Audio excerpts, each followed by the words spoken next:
ఉన్నట్టు తెలుస్తా ఉంది.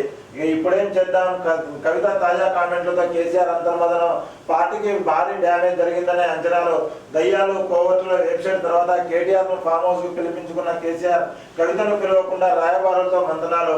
కేటీఆర్ను పిలిచినంటే కవితను పిలిస్తే బాగుండేదంటున్న నేతలు, తన తండ్రి నుంచి పిలుపు రాకపోవడంతో ఆమె మనస్తాపం చెందారని చర్చ. ఇక కవిత తాజా వ్యాఖ్యలతో బీఆర్ఎస్ లో మరింత హీట్ పెరిగిందంటూ తెలుస్తా ఉంది. మొత్తానికైతే ఇక కవిత దెబ్బకు రెండు పార్టీలు విలవిల అన్నట్టు తెలుస్తా ఉంది. ఇక ఇటు బీఆర్ఎస్ లో అటు బీజేపీలో తీవ్ర దుమారం. బీజేపీలో బీఆర్ఎస్ విలీనానికి కుట్రలు జరిగాయన్న కవిత, ఆ వ్యాఖ్యలు సమర్థించిన బీజేపీ ఎమ్మెల్యే రాజసింగ్, తమ వాళ్ళు అమ్ముడు పోతారంటూ కామెంట్స్ తలలు పెట్టుకుంటున్న రెండు పార్టీల నేతలు కేడర్లకు ఏం సమాధానం చెప్పాలో తెలియక ఆగమవుతున్నారు.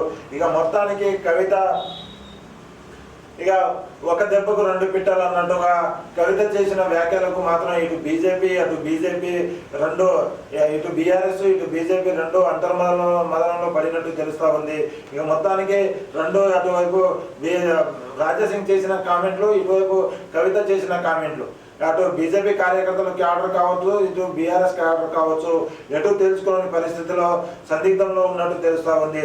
మొత్తానికి దీనికి రేపు వచ్చే స్థానిక సంస్థల ఎన్నికల్లో దీనిపైన ఇటు బీజేపీ తర్వాత ఇటు బీఆర్ఎస్ చేస్తున్న వ్యాఖ్యలను కాంగ్రెస్ ప్రభుత్వం మాత్రం ఖచ్చితంగా వీటినే ప్రజల్లోకి తీసుకెళ్లే ప్రయత్నంలో ఉన్నట్టు తెలుస్తా ఉంది. మొత్తానికి రేపు స్థానిక సంస్థల ఎన్నికల్లో ఖచ్చితంగా ఈ వ్యాఖ్యలు మాత్రం ఈ రెండు పార్టీలకు భారీగా దెబ్బతీసే అవకాశాలు ఉన్నట్టు తెలుస్తా ఉంది.